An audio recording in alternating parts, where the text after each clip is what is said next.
안녕하세요. 반갑습니다. 벌써 우리 소요리 문답 12번째 시간입니다. 지난 시간에 이어서 죄에 대해서 더 깊이 나눠보고자 합니다. 제가 기도하고 시작하겠습니다. 하나님 아버지 감사합니다. 하나님, 오늘날 또 이 시간을 통하여서 하나님의 말씀에 대해서 특별히 그 죄에 대해서 나누게 하여 주시니 감사합니다. 우리가 얼마나 비참한 죄인이었는지를 깨닫는 지혜를 주시고, 그로 인하여서 하나님께서 우리에게 베풀어 주신 그 은혜가, 그 사랑이 얼마나 크고 거대한지를 알 수 있는 아버지 그 은혜를 깨닫게 하여 주시옵소서. 이 시간 일상 가운데 시간을 쪼개어서 하나님을 더욱더 사모하고 하나님의 말씀 듣기를 사모하는 우리 성도들을 주님께서 기억하여 주시고 더욱더 복내려 주시고 주님의 말씀 가운데 풍성함 누리게 하여 주시옵소서. 이 시간 성령께서 주관하여 주시고 인도하여 주시옵소서. 감사드리며 우리 주 예수님의 이름으로 기도드립니다. 아멘. 자, 지난 시간에 우리가 죄의 타락에 대해서 나누었어요. 그 타락에는 두 가지 상태가 있다 그랬죠. 바로 죄의 상태와 비참함의 상태라고 하였어요. 자, 먼저 죄의 상태를 살펴보면 죄의 상태에는 크게 세 가지로 볼 수 있어요. 첫 번째가 뭐냐? 죄책이라고 해요. 죄책, 죄에 대한 책임. 이것은 쉽게 말해서 법원에서 재판장이 어떤 피고인에게, 죄인에게 유죄 선언을 내린 것과 같이 법적인 효력이 작용을 하는 거예요. 이와 같이 하나님께서 우리 모든 이 인생을 죄인이라고 선언을 하신 거죠. 법적으로 죄인이 돼버린 거예요. 난 아무리 죄인이 아니에요, 나는 그렇게 죄를 짓고 살지 않았어요 라고 말을 해도 소용이 없는 건 뭐냐? 이미 하나님께서 우리를 그 법적으로 죄인이라고 선언을 하셨다라는 거예요. 그럼 두 번째로 뭐냐면, 이 죄에 대한 책임을 가지고 있는 존재로서 또 의의 결핍이라고 할 수 있어요. 의의 결핍. 우리가 결핍이란 말을 언제 쓰죠? 비타민이 결핍됐다, 수면 결핍. 그럼 수면 결핍, 잠을 제대로 못 자면은 어떤 현상이 일어나나요? 여기 다크서클이 여기까지 내려오고 무섭게 얼굴이 변하잖아요. 그런 식으로 뭔가 결핍은 좋지 않은 거예요. 그럼 의의 결핍이라는 말이 뭘까요? 의의 결핍은 하나님 보시기에 옳아야 하는 그 의가 있어야만이 우리는 하나님께 인정받을 수 있는 거예요. 그리고 하나님께 나아갈 수 있는 거예요. 근데 의의 결핍이라 하면 그 의가 상실되었다, 없어졌다라는 거예요. 그렇게 되면은 우리는 하나님 보시기에 결코 어떠한 의도 없고 이제는 하나님께 받아들여지지 못하는 존재가 돼버린 거예요. 안타까운 거죠.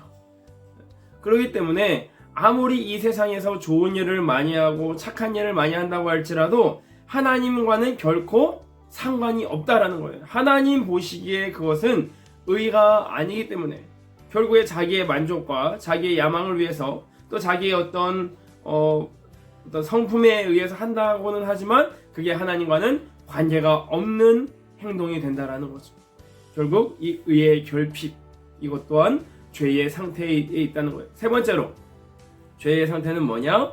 온 성품이 부패하게 되었다라는 거예요. 온 성품이 부패. 우리의 모든 성품이 다 타락하고 망가졌다라는 거죠. 이 온 성품이 부패하였다는 것을 또 세 가지로 나눠볼 수 있어요. 우리가 성품이라고 하면은 그 세 가지로 지, 정, 의, 이것을 많이 말을 하죠. 지식과 감정과 의지에 대해서 우리가 이것을 성품이라고 해요. 그러면 우리가 온 성품이 부패했다는 것은 뭐냐면 우리가 지식으로 또 감정으로 의지로 다 부패하고 망가졌다라는 거죠. 우리의 지식을 먼저 볼까요? 원래는 하나님을 알도록 지음받은 우리가 그 지식의 부패로 말미암아, 지식의 타락으로 말미암아 어떻게 되었나요? 하나님을 제대로 인식하지 못하게 되었고, 또 세상에 대해서, 나에 대해서 제대로 알 수 있는 지식이 불가능하게 되어버린 거예요. 아무리 우리가 과학과 수학 여러 가지 지식을 많이 알고 많이 이 세상을 발전시켜 나간다고 할지라도 진정으로 정말 근본적인 지식, 우리가 반드시 알아야 할 지식, 나에 대한 지식과 이 세상에 대한 지식, 내가 어떻게 시작되었는지, 그리고 나를 지으신 분이 누구신지, 이것을, 이 생명에 대한 이 지식을 완전히 상실하게 돼버린 거예요. 어리석게 돼버린 거죠. 두 번째로 감정의 부패가 돼버렸어요. 이 감정, 우리의 감정이 어떠한 이 세상의 이 죄인의 감정이 뭐예요? 바로 끊임없이 우리 마음 가운데 샘솟던 나오는 온갖 시기와 질투와 분노, 여러 가지 악감정들이라는 거예요.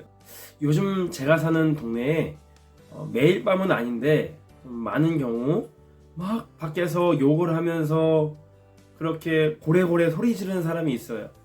근데 그 사람을 보니까 젊은 사람인 것 같아요. 거의 학생의 목소리 같은데 막 욕을 하고 소리를 지르는 거예요.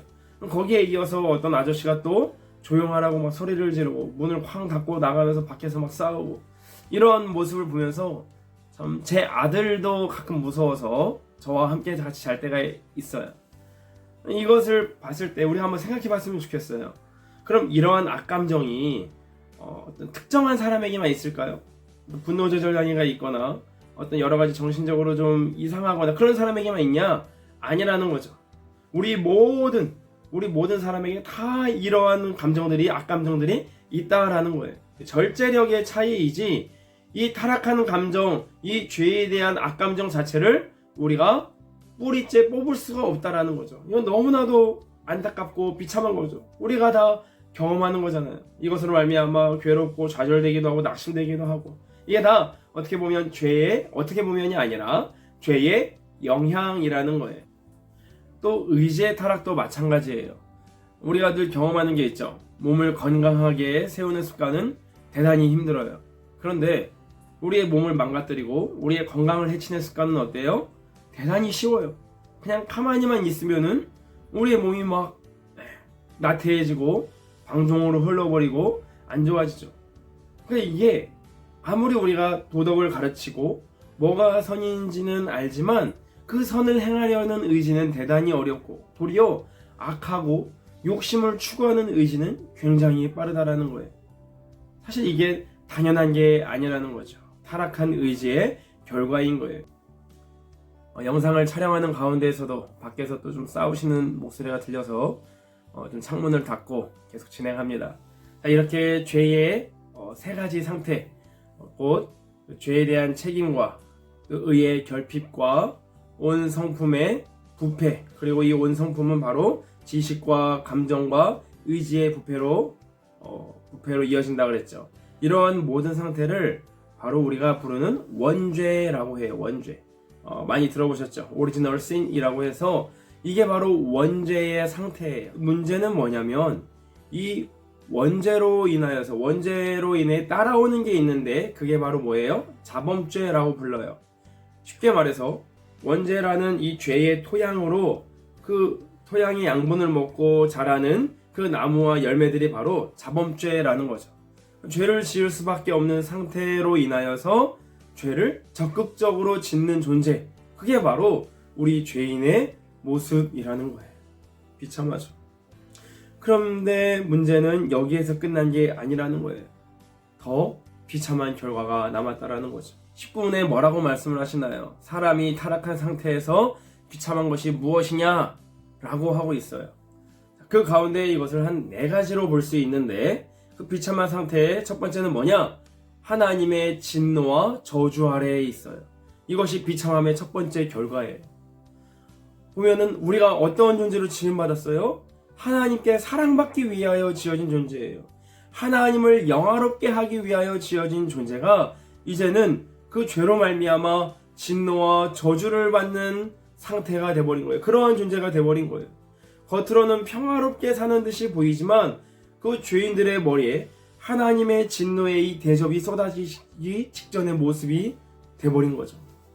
안타까운 거예요. 두 번째로 뭐냐면 이 진노와 저주 아래에 있는 존재로서 사는 동안 비참함을 면할 수가 없는 존재가 돼버린 거예요. 우리 육체는 어때요? 날로 후패되어지고 온갖 질병, 온갖 사고, 또 온갖 관계에서 오는 피곤함이 있죠.